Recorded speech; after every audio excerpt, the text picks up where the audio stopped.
ये भी तो 10 अप्रैल से हैं। पंखा मुझे नहीं चाहिए ऊपर चलो है। नहीं मुझे नहीं चाहिए वो बोला।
ओम अज्ञानतिमिरान्ध्रस्य ज्ञानाञ्जनशलाकया चक्षुर्मिलितं येन तस्मै श्रीगुरवे नमः। गुरवे गौरचन्द्राय राधिकायै तदालये कृष्णाय कृष्णभक्ताय तद्भक्ताय नमो नमः।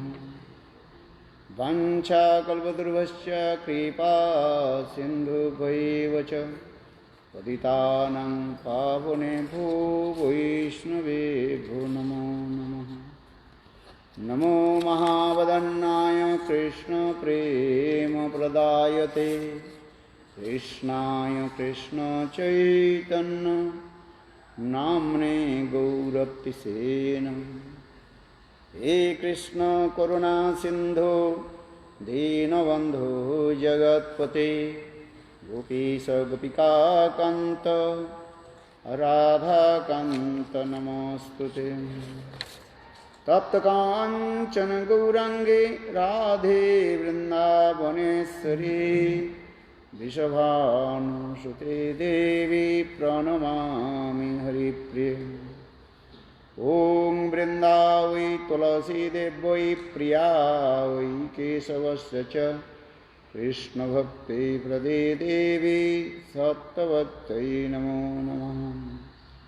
भक्ताविहीना अपराधलक्ष्यै क्षिप्ताश्च कामादितरङ्गमध्ये कृपामयि त्वां शरणं प्रपन्ना वृंदे नमस्ते चरणारविन्दं। भजामि राधां अरविन्दनेत्रं स्मरामि राधां मधुरस्मितास्यं वदामि राधां करुणाभराद्रा ततो ममान्नास्ति गतिर्न कापि। हा देवी काकुभरकरगदयद्वाच्य जाचिनी पत्तिभुवि दण्डवदुभुटार्ति। तस्य प्रसादमुदस्य जनस्य कृत्वा गन्धर्विके निजगणे गणनान्विदे। अंगस्यामलविछटामण्डीकृतन्द्रीवरं जड्डं जाचु गुरुवृचिशं पट्टम्बरस्य श्रिया भिन्नारण्यवासमेकं सद्धामधिदामोदरं राधास्कन्दनिवेशलज्जलभुजं ध्यायन्तु दामोदरम्। श्रीकृष्ण चैतन्य प्रभु नित्यानंद श्री अद्वैत गदाधर श्रीवासदि श्री गौरभक्तवृंद। हरे कृष्ण कृष्ण कृष्ण हरे हरे हरे राम राम राम हरे हरे।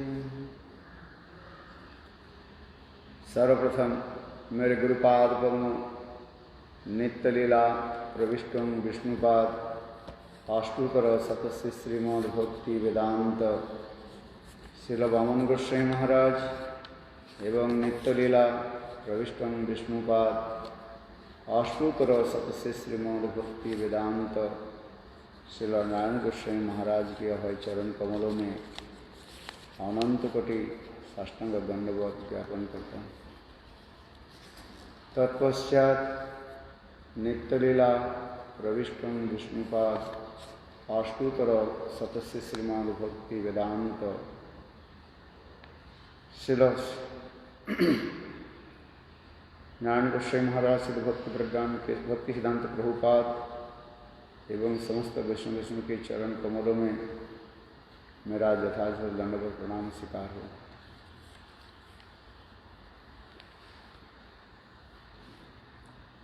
अभी रामानुजन जी की आविर्भाव तिथि गए ना, कब? काल से कृष्ण बोला हरि कथा रामानुजन जी के बारे में बोला है। शाम को बोला था। रामानुजन जी की कथा बहुत सुंदर है। उनकी कथा तो बहुत सुंदर, क्योंकि साक्षात लक्ष्मण के अवतार माना जाता है। और साथ ही साथ रामनवमी भी आने वाले हैं 2 दिन बाद।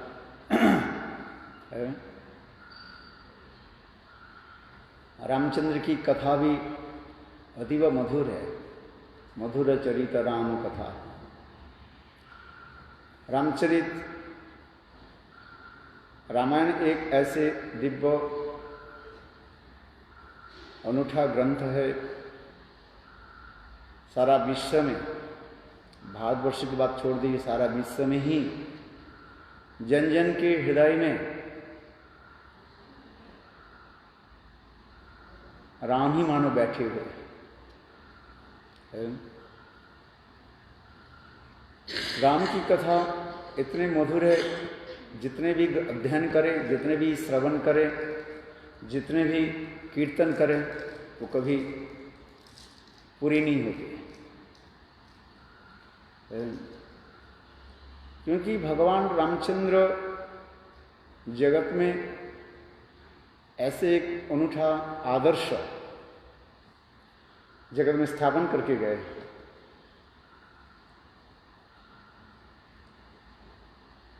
समस्त संप्रदाय के लोग भी इसके भी अनुमोदन करते हैं। केवल हिंदू संप्रदाय नहीं, दूसरे संप्रदाय के लोग भी इसके भी इतने आदर करते हैं, सम्मान करते हैं। जिससे रामानंद सागर जब पहली बार टीवी में रामायण के जब प्रचारण किया, तो उसके देखने में भी इसके एक अनूठा दिव्य मूर्ति मिला। लोगों के हृदय में ना जाने कैसे एक भाव प्रकट हुआ। मेरा भी याद है, लोग सारे लोग काम छोड़ करके है और उस समय सब रामायण देखने के लिए बैठ जाते थे, है? क्या जी? हाँ, यहाँ तक भी ऑफिस के बड़े बड़े दफ्तर भी बंद हो जाते हैं। यहाँ तक भी लोग रास्ते में भी टीवी लगा करके देखते थे, हैं? रोड बिल्कुल बंद हो जाता था, हैं? ऐसे दिव्य अनूठा वास्तव। और तो टीवी में अनेकों तो सीरियल तो आते रहते हैं, लोग तो देखते रहते हैं, किंतु रामायण की जब प्रचार प्रसारण हुई टीवी में, वो एक दिव्य अनूठा देखने को मिला, क्योंकि हमारी भारतीय सभ्यता संस्कृति के मूल यही रामायण कहा गया।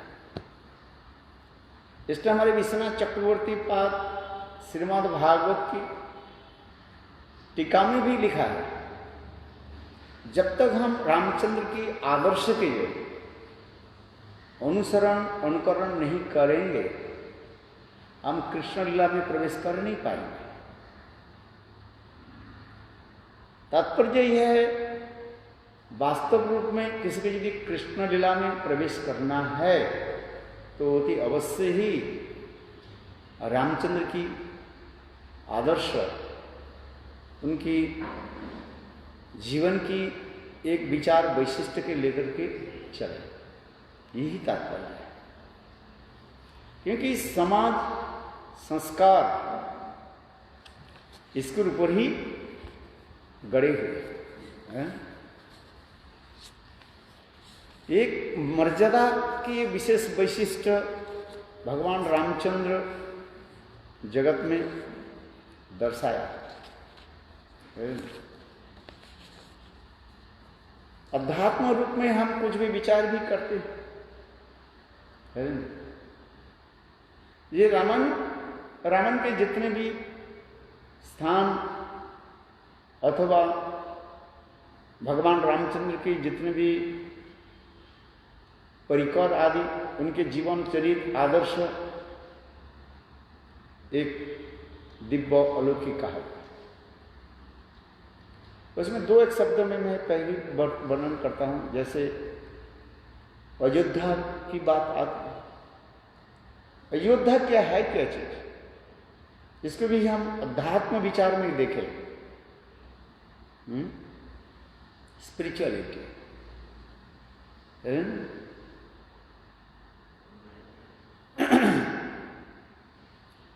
अध्यात्म विचार में देखें तो उसे कहते हैं संस्कृति कहा जाता है।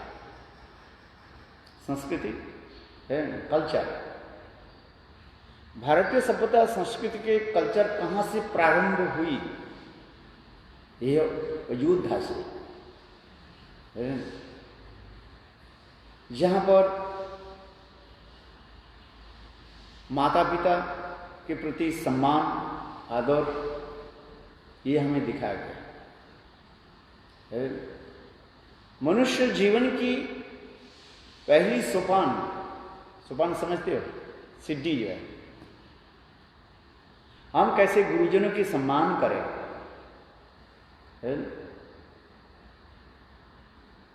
भारतवर्ष छोड़ करके और किसी देशों में ऐसी संस्कृति आपको नहीं मिलेगा।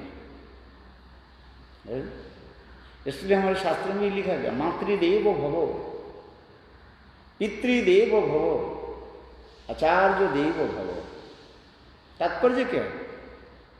मातृदेवो भवो, माता जी की देवी के रूप में हम सम्मान करें। पितृदेवो भवो, पिताजी की भी उसी प्रकार हम सम्मान करें। आचार्य देव हो, फिर आचार्य गुरुदेव की हम कैसे सम्मान करें। वर्तमान सभ्यता संस्कृति इतने ऊपर चले गए, इससे हम धीरे धीरे हम अपने भारतीय सभ्यता संस्कृति के हम भूलते जा रहे हैं। पाश्चात्य देशों की नास्तिकतावाद को हम अपना रहे हैं, ग्रहण कर रहे हैं, और पाश्चात्य देशों के लोग हमारे भारतीय सभ्यता संस्कृति को आदर कर रहे हैं। अपने जो सभ्यता संस्कृति को हम भूलते जा रहे हैं। अपने खान पीन से लेकर के, आचार व्यवहार से लेकर के हम विदेशियों की अनुकरण करते जा रहे हैं। यही दुख की बात होता है। और विदेश में हम देखते हैं वे लोग जहां पर भोगवाद, नास्तिकतावाद भरा हुआ है, और वह लोग जब हमारी भारतीय सभ्यता संस्कृति के देखते हैं कितने आदर करते हैं, सम्मान करते हैं, उसके अपनाते भी है। जैसे आप देखिए, हम भारतवर्ष में रहते हैं, यहीं पर तिलक करना, चोटी रखना, भारतीय सभ्यता संस्कृति जो कपड़े आदि पहनना, वो हम करना नहीं चाहते। और विदेशों में देखो कितने मंदिर है, राम मंदिर, कृष्ण मंदिर, सिटी में, नगर में, सब जगह में है। कोने कोने में विश्व के ऐसे कोई स्थान नहीं है जहां पर भगवान राम और कृष्ण के मंदिर नहीं है, जहां पर कथा नहीं होती है, और उधर के लोग इसको अपनाते हैं, आदर करते हैं, और हम भारतीय होकर के उसको भूलते जा रहे हैं। यही दुख की बात होगा। इसलिए मेरे कहने की तात्पर्य है, वास्तव रूप में सभ्यता संस्कृति की मूल उत्स, सोर्स यह अयोध्या है, जिसको हम कल्चर करें। संस्कृति कल्चर कहाँ से प्रकट हो? यही अयोध्या से। दूसरी रामायण में ये कथा है, किष्किंधा की कहानी वर्णन है, बहुत सुंदर रूप में वाल्मीकि ऋषि ने किष्किंधा के इतने सुंदर प्रकृति माधुर्य के वर्णन किया। साहित्य जगत में उनकी एक विशेष वैशिष्ट्य दिखाया। जो लोग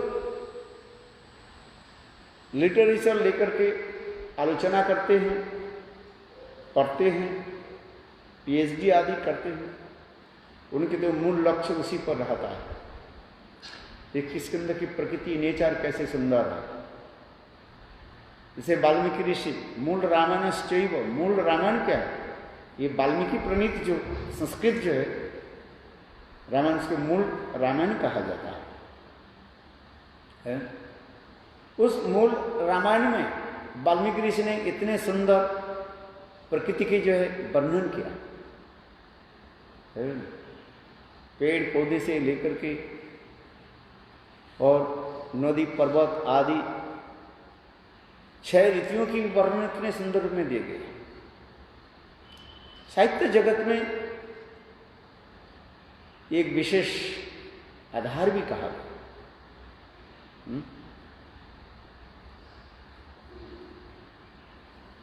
फिर तीसरी रामायण में ये लंका के बारे में कथा आती है।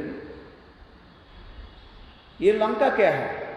इसके भी अध्यात्म जो हम विचार भी करें, इसी कहा जाता है, विकृति कहा जाता है। जो विकृत विचार होता है, जो सभ्यता संस्कृति की जो विषय वस्तु जो है वो एक विकृति रूप में धारण कर लेते हैं। जहां पर अनाचार आदि फैला हुआ है, ये लंका में दिखाई जाता है। समझ में आ रहा? अनाचार, कदाचार, दुराचार, ये समस्त फैला हुआ है, जिसमें परस्त्री हरण और अनेक प्रकार के पाप कार्यों के द्वारा लिप्त हुए है। ये लंका की कथा आ जाता है। फिर हम देखें रामायण के जितने भी पात्र पात्री है, पात्र पात्री समझते हो? कैरेक्टर, राम से, भगवान रामचंद्र से लेकर के माँ जानकी सीता देवी से लेकर के लक्ष्मण, भरत, शत्रुघ्न, कैकेयी, कौशल्या, कैकेयी, सुमित्रा आदि, दशरथ महाराज, जितने भी समस्त जो पात्र पात्री को दिखाया गया, वर्णन किया गया, उनके जीवन चित्र के आदर्श आज भी हमारे भारतवर्ष की सभ्यता की एक साक्ष्य देते हैं। साक्ष्य समझते हो? साक्षी देते हैं। ये वास्तव रूप में रामचंद्र की आदर्श कैसे स्थापना हुई। संग भगवान रामचंद्र इस जगत में आकर के कैसे सुंदर अपने जीवन आदर्श की जो है रख करके गए। माता पिता के प्रति कैसे सम्मान देना, यही हमारी सबसे बड़ी बात है। पाश्चात्य देश में ये नहीं मिलेगा। हम पाश्चात्य देश के वो लोग क्या कहते हैं, उसके अनुकरण करते हैं। हम पिताजी के पिताजी कहने में हम शर्माते हैं, लज्जाबोध करते हैं। हम पिताजी के क्या कहते हैं?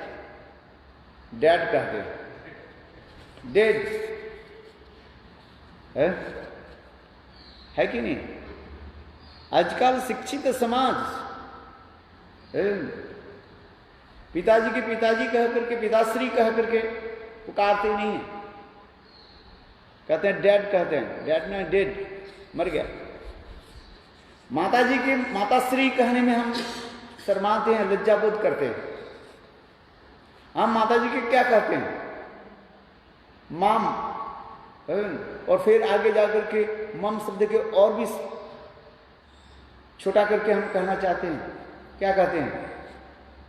मम, वही मम्मी है, माने वो मृत शरीर को जो पहले पहले रखा जाता था उसे क्या कहा जाता है? मम्मी कहते हैं। बस, माने पिता भी मर गए और माता भी मर गई। देखो कैसे कैसे हम शब्द व्यवहार करते रहते हैं।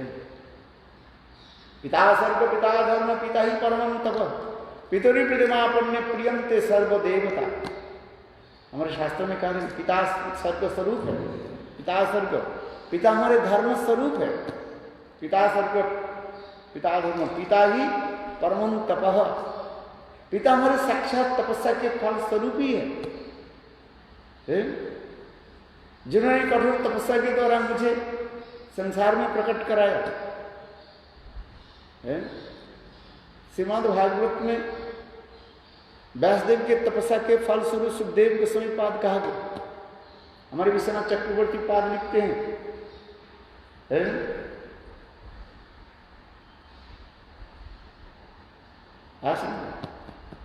ये व्यासदेव की तपस्या की फल क्या है? उनके पुत्र है। पिताजी की तपस्या के फल क्या है? पुत्र ही है, फल है। अर्थात मेरे कहने की तात्पर्य है, जिसे पिता सर्व पिता धर्म पिता ही परम तप पितोरी प्रतिमापन्न, पिताजी प्रसन्न हो जाए, समस्त देवता लोग भी प्रसन्न होंगे। किंतु हम पिताजी के सम्मान देना नहीं चाहते। पिताजी के डैड कह करके हम पुकारते हैं। पिताजी के अप्रकट के पश्चात, अर्थात पिताजी के देहांत के पश्चात उनकी तर्पण आदि होनी चाहिए, है? किंतु हम उसको करते नहीं है?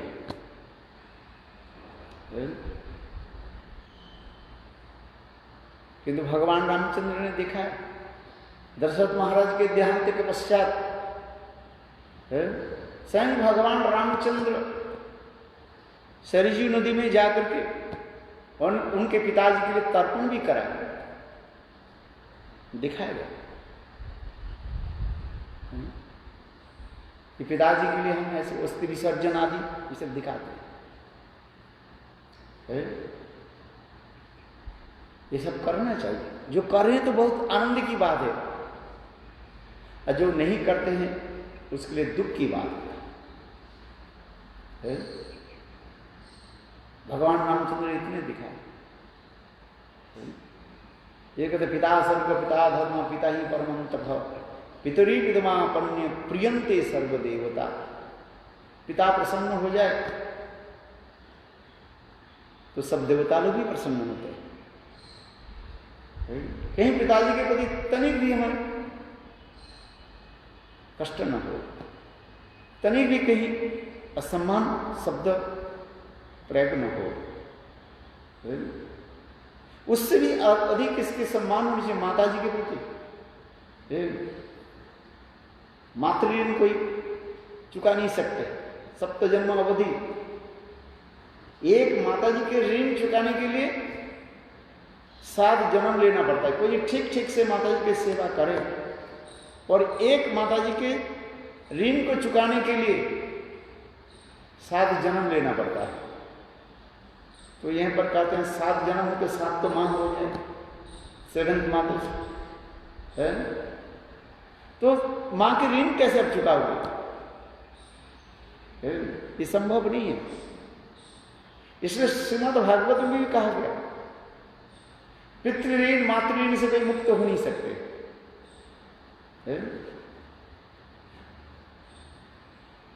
यदि हम ऋण से मुक्त नहीं हो तो पुनः पुनः इस ऋण चुकाने के लिए कर्ज लिया वो आना ही पड़ेगा।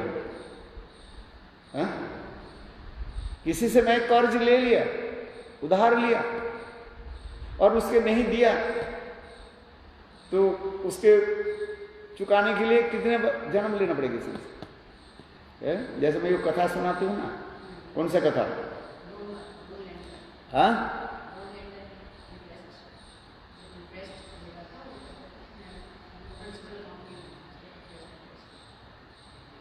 याद है? हाँ, इस जन्म में दोगे कि अगले जन्म में दोगे? एक सेठ जी था, वो बहुत उदार थे, किसी के पास इंटरेस्ट नहीं लेते थे, पैसा ये नहीं लेते थे, इंटरेस्ट नहीं लेते थे। जिसके पैसा जरूरत होता था वो देते थे।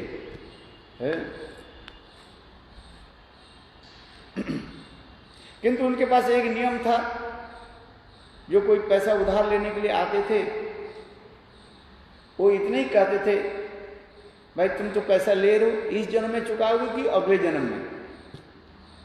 जिसको देना है वो तो कह देते थे, भाई इसी जन्म में थोड़ी थोड़ी करके मैं चुका दूंगा, मृत्यु के पहले, मरने के पहले थोड़ी थोड़ी करके दे दूंगा। और जिसको देना नहीं है, छल कपटी है, वो कह देते थे अगले जन्म में। वो नास्तिक है। नास्तिक लोगों के यही विचार है, बोले अगले जन्म किसने देखा है? खुशी हो तो अध्यक्ष कुत पुनरागत। शरीर जब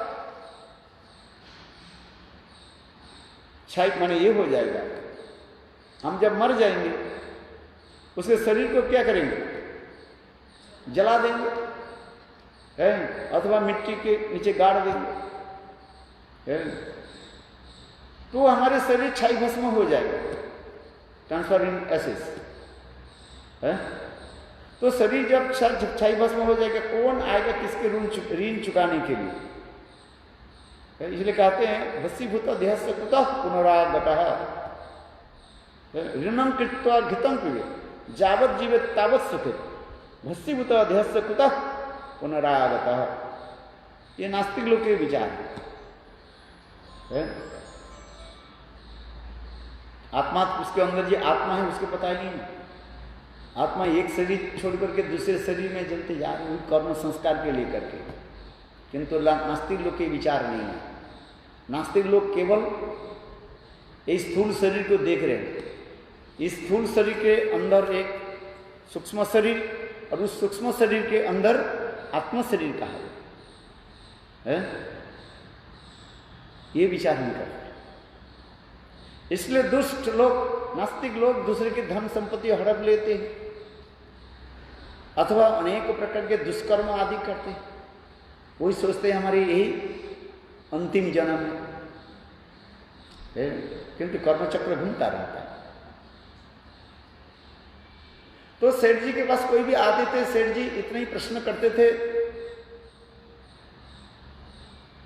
इस जन्म में मुझे ऋण चुकाओगे कि अगले जन्म में?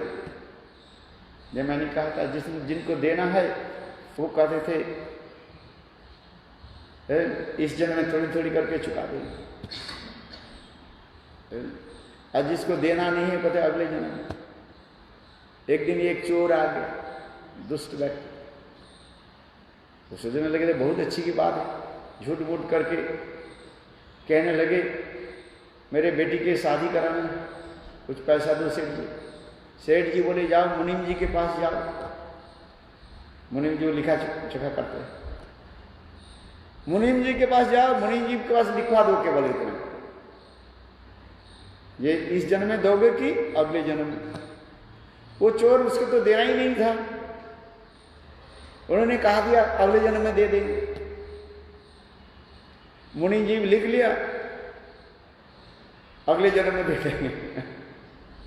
फिर उनको पैसा देने लगे।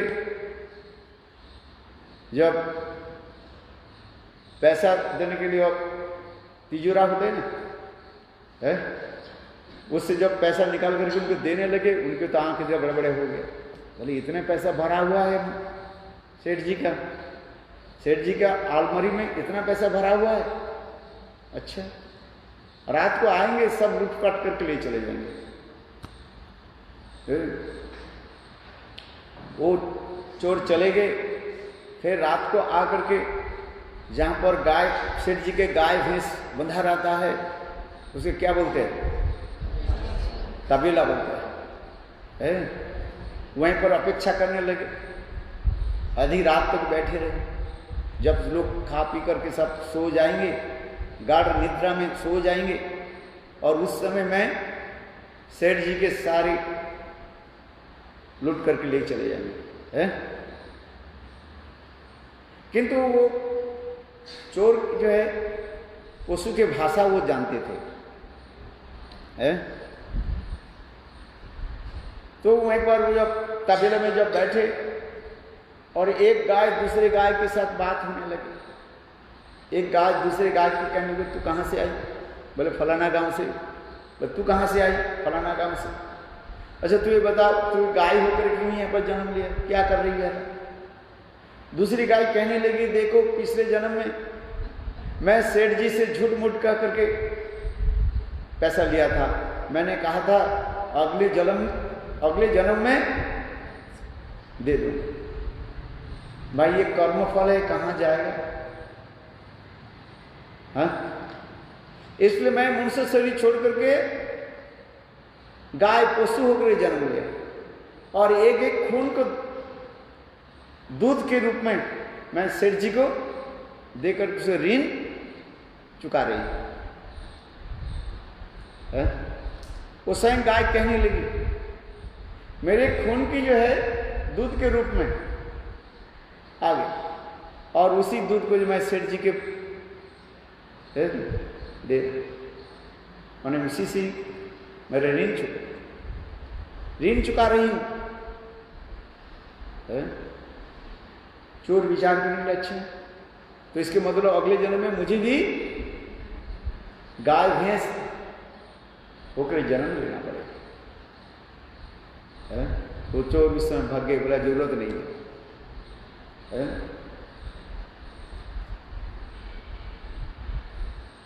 कहानी तो बात सत्य है। हम किसी से एक पेनी भी ले लिया, पैसा भी ले लिया, उसको चुकाना ही पड़ेगा किसी न किसी रूप में। कुत्ता कुत्ते होकर के हो, गाय भैंस होकर के आना ही पड़ेगा। कहाँ जाएंगे? है इसी के कहा जाता है कर्म चक्र। चलो, जिस कथा में सुना रहा था, मातृ ऋण कोई चुका नहीं सकते है। अभी बताया ना, एक माँ के ऋण चुकाने के लिए कितने जन्म लेना पड़ेगा? 7 जन्म लेना पड़ेगा, 7 बार। तुम्हारी इधर मच्छर कैसे आ गया?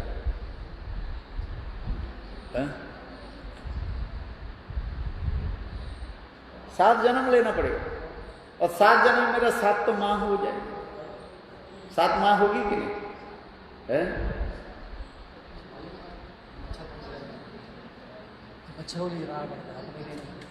ये शब्द करेगा ना फिर इसमें है। तो इसके सॉल्यूशन क्या है? क्योंकि मैंने कहा था जब तक हमारा ऋण रहेगा, कर्ज रहेगा, उस कर्ज चुकाने के लिए बार बार संसार में आना ही पड़ेगा। वो मातृ ऋण हो, पितृ ऋण हो, भातृ ऋण हो, जितने प्रकार के ऋण है, वो ऋण जब रहेगा, कर्ज जब रहेगा, वो कर्ज चुकाने के लिए संसार में बार बार आना ही पड़ेगा और उसी कर्म के फल आपको भोगना ही पड़ेगा। तो ये ऋण से मुक्त होने के उपाय क्या है? इसी के जो है श्रीमद् भागवत प्रमाण दे रहे हैं। ऋण से हम कैसे मुक्त हो? ऊपर से देख लिया हम तो किसी पैसा हड़प लिया, किसी से ऋण ले लिया, कर्ज ले लिया, दिया ही नहीं है।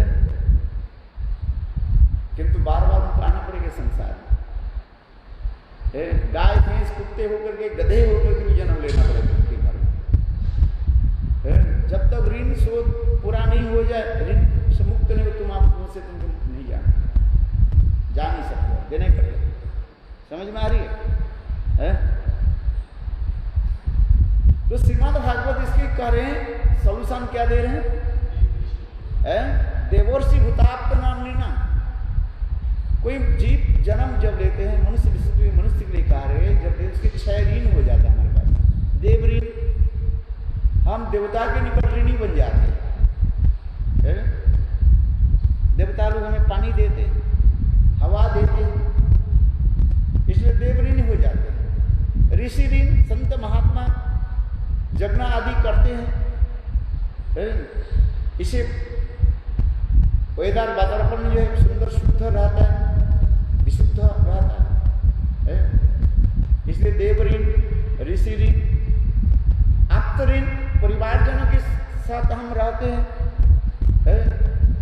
उनके लिए भी हम ऋणी बन जाते हैं। जैसे माता पिता, भाई बहन, जो कुछ भी है, सब किसी न किसी प्रकार से मुझे बचपन से मुझे सहायता करते हैं। देवर्षि, देव ऋण, ऋषि ऋण, भूत ऋण, दूसरे जीवों की भी से हम ऋणी बन जाते हैं। और राजाओं के ऋण बन जाते हैं। क्यों? राजा इस संसार के जो है पालन पोषण करते हैं, प्रजा को रक्षा आदि करते हैं, इसलिए राजऋण की भी शास्त्र में लिखा है। राजा यदि अच्छे हो, दूसरे शत्रु से रक्षा आदि करते, क्षत्रिय है ना। और कौन सा रहेगा? पितृ ऋण, मातृ ऋण, पिता माताओं की ऋण होता है, जिनकी कृपा से मुझे ये शरीर प्राप्ति हुई। ये समस्त ऋणों के बारे में कहा गया। ये समस्त ऋण से हम मुक्त कैसे हो? इस मुक्ति होने के लिए कहता है गतो मुकुंद परियुक्त कर्तव्यम। सर्व मुक्ति देने वाले मुकुंद के चरण में जब हम अपने को समर्पित कर देते हैं,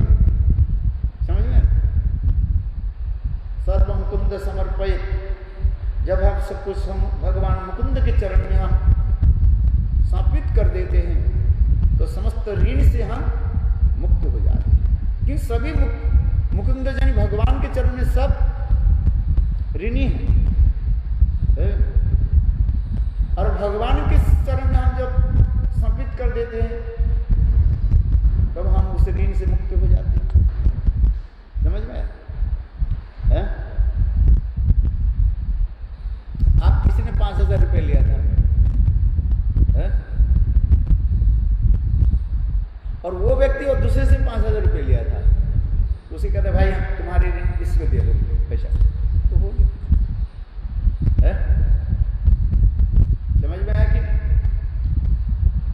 तो उसी प्रकार समस्त जीव भगवान के निकट ऋणी है, और भगवान में समर्पित होना चाहिए, समस्त ऋण से वो मुक्त हो जाते हैं। पिता भी भगवान से ऋणी है कि नहीं? माता भी है। संसार में जितने जीव सब भगवान से ऋणी है। सारे देवता लोग भी भगवान से ऋणी है। इसलिए हम भगवान से जब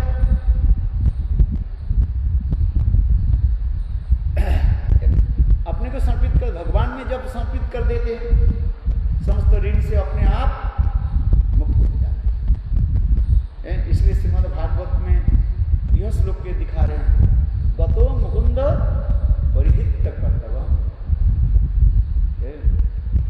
मुकुंद के चरण में जब हम समर्पित कर देते हैं तो समस्त ऋण, इसलिए भगवान रामचंद्र भी इस संसार में, ये जगत को दिखाया।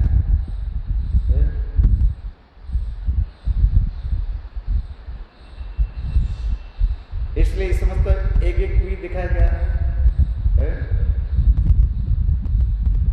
रावण शब्द के अर्थ क्या है? रावण पढ़ने के पहले ये समस्त को जानना चाहिए। रावण कहा जाता और कुछ नहीं, झूठ मूठ अनाचार फैलाना, ये रावण के काम, दुराचारी। इसलिए भगवान रामचंद्र ने क्या किया? इसको वध किया। अनाचारी, दुराचारी को वध करना। हमारे हृदय में जो पाप है, ये पाप को नष्ट करना, ये भगवान रामचंद्र दिखाया। रावण को वध कर दिया। रावण के वध तात्पर्य क्या है? हमारे हृदय में जो पाप, दुराचारित्व, उसको ध्वंस कर। भगवान रामचंद्र ने ये भी दिखाया गया। फिर आते हैं शूर्पणखा। एक एक चरित्र के संबंध में आध्यात्मिक जो है व्याख्या सुना। शूर्पणखा क्या है? शूर्पणखा की शब्द की तात्पर्य आप समझो। शूर्पक, सुप के भांति नख जिसके, माने जिसके नाखून जो है अत्यंत टेढ़ा और तीक्ष्ण, उसी की शूर्पणखा कहा जाता है। संस्कृत में कहा गया शूर्प माने अत्यंत तीक्ष्ण। तीक्ष्ण समझते हैं? वेरी सरफ और टेढ़े होते हैं। थोड़ा ऐसे कर तो आपको पढ़ दें। शूर्पणखा का टेढ़ा ही क्या है? ये छल कपटिता, जो सत्य नहीं है वो सत्य कहा करके जगत में दिखाते रहते हैं। इसलिए शूर्पणखा क्या है? ये प्रोपागेंडा है। छोटा वस्तु के बड़ा करके दूसरे के निकट दिखाना है, और अपने छल कपट के छुपा करके अपने जो छल कपट है उसको छुपाते हैं, और लोगों के निकट झूठ मूठ बोलना, ये प्रोपागेंडा का है। समझ। उदाहरण के अनुसार देखिए, रामायण में शूर्पणखा आई थी रावण सीता जी के मारने के लिए। कथा तो आगे जाकर बताएंगे। है? रामचंद्र के इतने सुंदर कमनीय रूप देख करके वो मोहित हो गई है? और रामचंद्र के साथ शादी करने के लिए एक विचार बनाया है? और भगवान रामचंद्र प्रतिज्ञाबद्ध हुई सीता जी के साथ एक पुत्री व्रतधारी है? भगवान रामचंद्र ने सीता सुपर्णखा के कही देखो क्या कहा कि मैं सीता छोड़ के दूसरे के विवाह नहीं कर सकते है?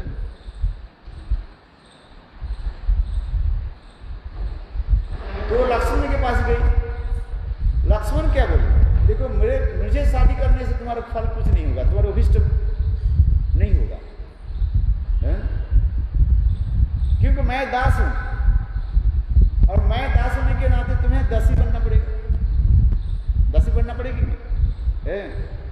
सुपर्णखा अहंकारी है, मतलब दासी कैसे बने? तो उन्होंने क्या विचार बनाए, ये जब सीता जब तक रहेगी तो राम मुझे शादी नहीं करे, इसलिए ना रहे बांस ना बजे बांसुरी, जे सीता जी को मैं खा ही लेता है? और अपने स्वरूप प्रकट कर दिया है? राक्षसी स्वरूप प्रकट करके सीता जी के मारने के लिए प्रयास किया।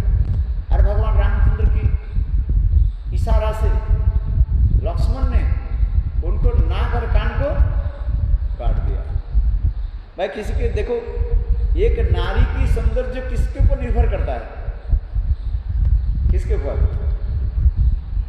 है? नाक के ऊपर। हम लोग कहते हैं ना कि कोई किसी के जी गलत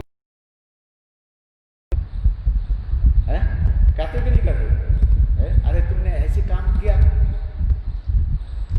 समाज के तुम्हारे नाक और कान कट गए। मेरे वास्तव यही है, जिसके नाक जितने सुंदर होगा उनकी सौंदर्य उतनी बढ़ती जाए,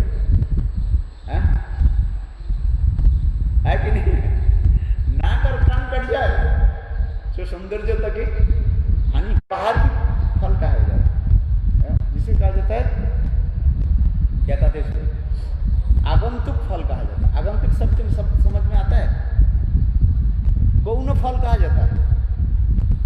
आगंतुक शब्द की व्याख्या संस्कृत में शब्द होता है जो हमारी कैलकुलेशन में नहीं है? Unexpected person.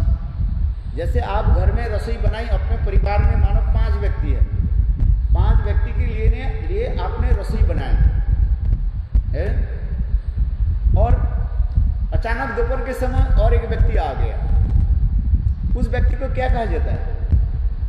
संस्कृत में उसे कहा, वो व्यक्ति के लिए आप नहीं बनाया था, किंतु उसमें ही आप भरण पोषण कर लेते हैं। 5 व्यक्ति के लिए आपने रसोई बनाई, एक व्यक्ति आ गया, क्या फिर दोबारा रसोई बनाओगे क्या? उसी में ही आप मैनेज कर लो है? तो इसलिए कहा जाता है, आगंतुक कहा जाता है। समझ में? अनएक्सपेक्टेड। हम उसके लिए कोई ये नहीं किया था। अच्छा, हाँ, किस लिए बता रहे?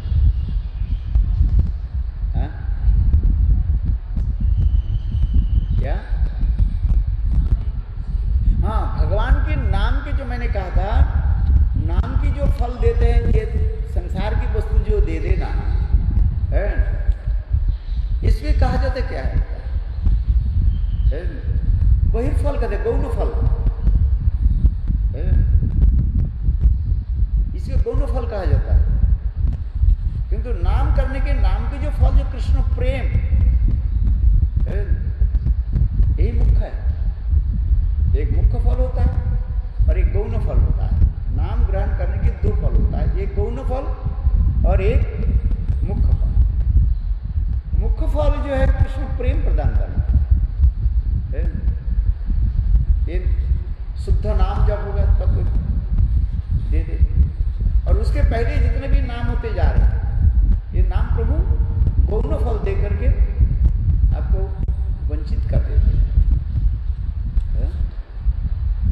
संसार की फल दे देगा। समझना, मुख्य फल क्या है?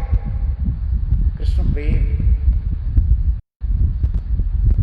चलो हम आगे जो कथा सुना रहे थे, ये शूर्पणखा क्या है, क्या बताया? प्रोपागंडा।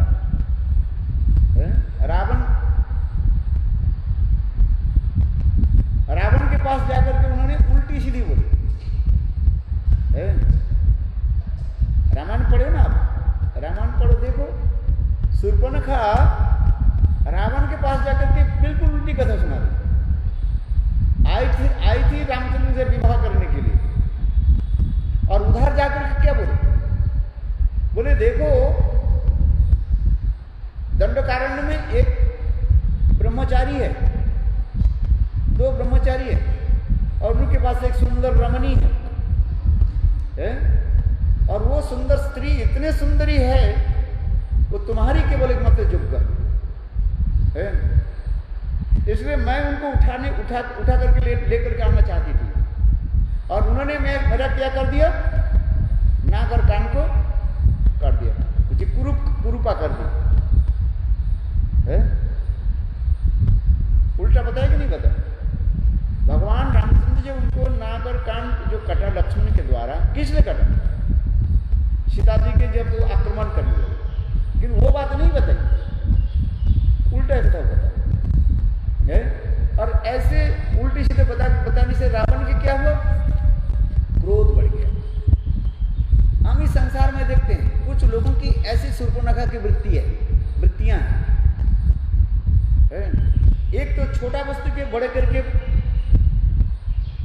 बड़ा चढ़ा करके बोलते रहते, और फिर झूठ मूठ भी बोलते रहते, जो सत्य नहीं है। आप देखो संसार में ऐसे कुछ लोगों की वृत्ति इसी प्रकार ही है। छोटा वस्तु के क्या करते हैं, वो बड़ा करके दिखाते हैं, और दूसरी क्या है, झूठ मूठ बोलता है, सच नहीं बोलता है। ये सब शूर्पणखा के दल में, सब प्रोपेगेंडा है।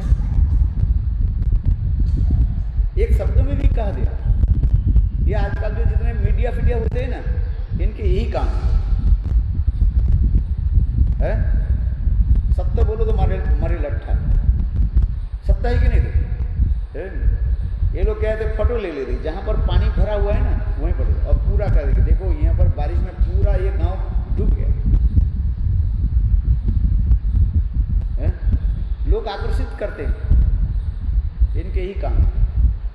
थोड़ा यहाँ पर बारिश हो जाए ना पार्क में पूरा भर, तो इसी फोटो के लिए पूरा ये जनकपुरी पूरा पानी में डूब गया, और उसी के बार बार वो टीवी में दिखाई। एक तो है अच्छा भी है, क्योंकि जनसाधारण के सरकार के नज़र में नहीं आए तो कैसे वो काम होगा। एक तरफ तो अच्छा भी है, जो मीडिया भी एक तरफ भी करते हैं उसके भी हम आदर भी करते हैं। नहीं देखा तो सरकार की नज़र नहीं आएगा है? थोड़ा जहाँ पर पानी होते पर ये पानी को निकालने भी चाहिए, नहीं तो मच्छर आकर के आ जाएगा है? ये शूर्पणखा क्या है? इसी के काम करते हैं, छोटा वस्तु की बृहत करके बोलो और झूठ मूठ बोलो है, वास्तव वस्तु के छुपा करके। ऐसे शूर्पणखा नहीं होते, रावण यदि सीता हरण नहीं करते, इतने विशाल रामायण नहीं बनते है? ये भी हम एक तरफ देखें है? ये सीता जी के चरित्र, आदर्श, रामचंद्र जी की ब्रजवत्ता, भगवत्ता की वैशिष्ट, ये हम नहीं जान पाते। कहीं कहीं रामायण के चरित्र ऐसे हैं, ये समस्त चरित्र के द्वारा, कैरेक्टर के द्वारा वास्तव में ये समस्त प्रसार कर चुके हैं, विकास और प्रसारण हुए हैं। यदि रावण नहीं होते तो कौन जानता रामायण की कथा? भगवान रामचंद्र केवल 14 साल वन में रह करके चले जाते हैं। भगवान रामचंद्र की विरजवत्ता, भगवत्ता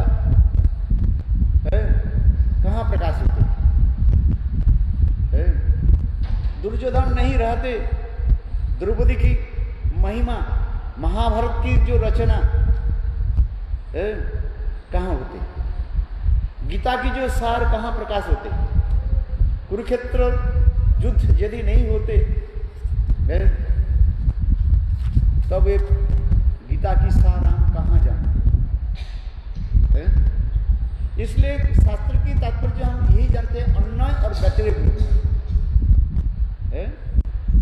अन्याय और व्यतिरेक रूप में शास्त्र की तात्पर्य आलोचना होनी चाहिए।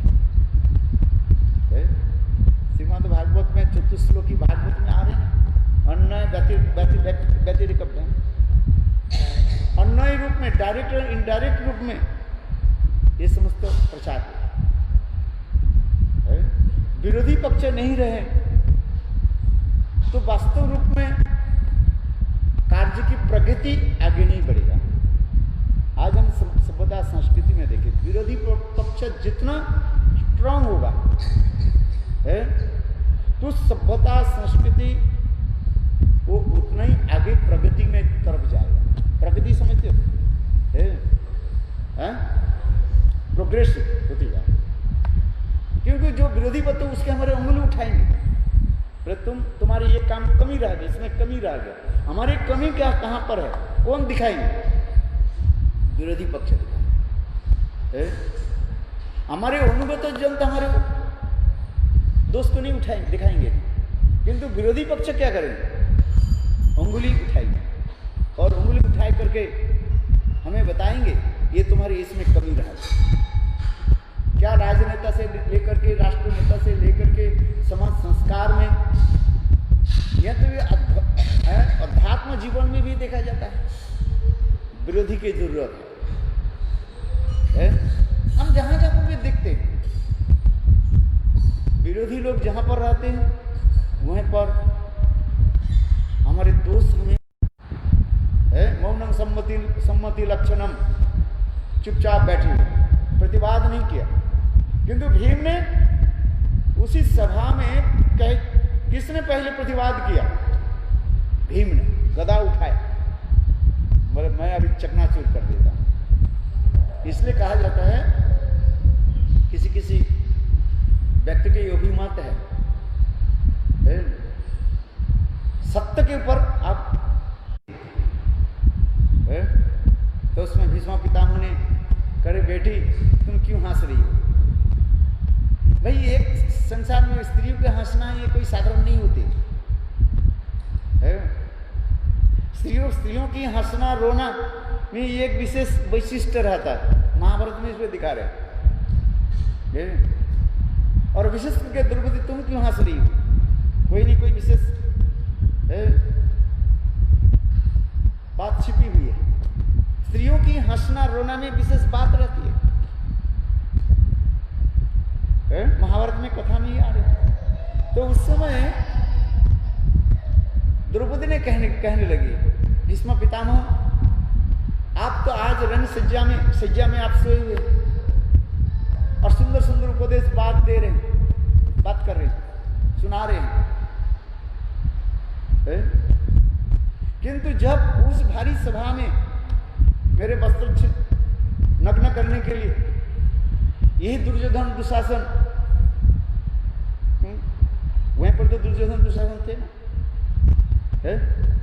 जब भीष्म पितामह युधिष्ठिर महाराज के जो सदुपदेश दे रहे थे उसी समय भी कौरव और पांडव लोग भी विराजमान थे।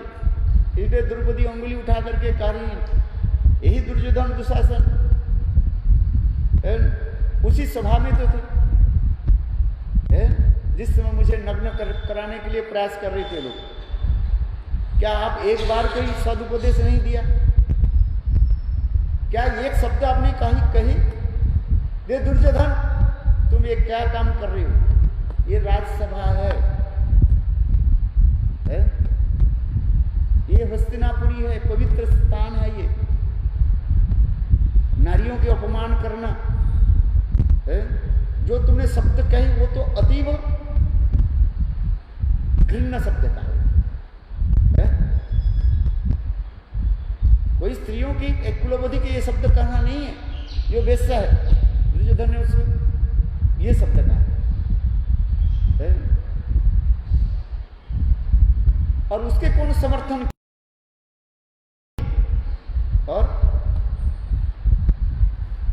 क्या नाम कर्ण, दुशासन, ये लोग ने समर्थन किया है। क्या आप इस सभा में एक शब्द तो बोलते हैं? आप तो सबसे बड़े हैं, आपको बोलने की तो हक है, किंतु आप एक शब्द नहीं बोले। दुर्योधन तुम क्या बोल रहे हो जाता है, ये दिखा रहे हैं। विश्व पितामह भी ये भी जगत की शिक्षा दी।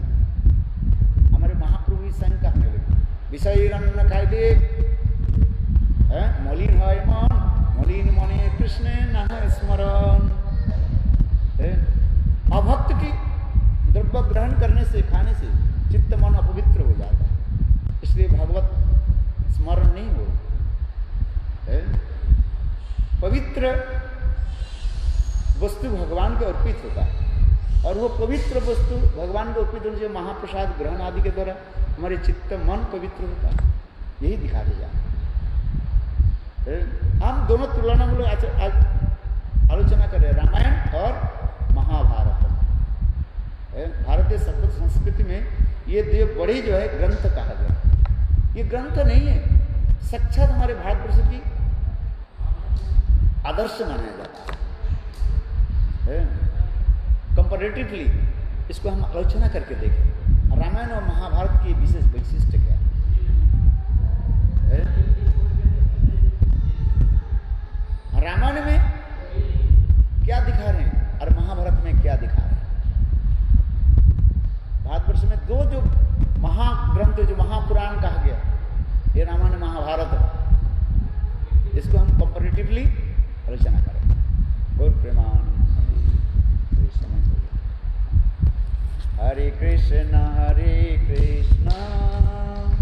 कृष्ण कृष्ण हरे हरे, हरे राम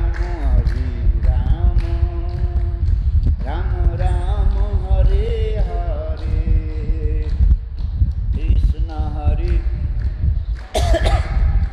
कृष्ण कृष्ण हरे हरे, हरे राम राम राम हरे हरे। निताई गौर हरि बोल, हरि बोल, हरि बोल, हरि बोल। निताई गौर हरि बोल।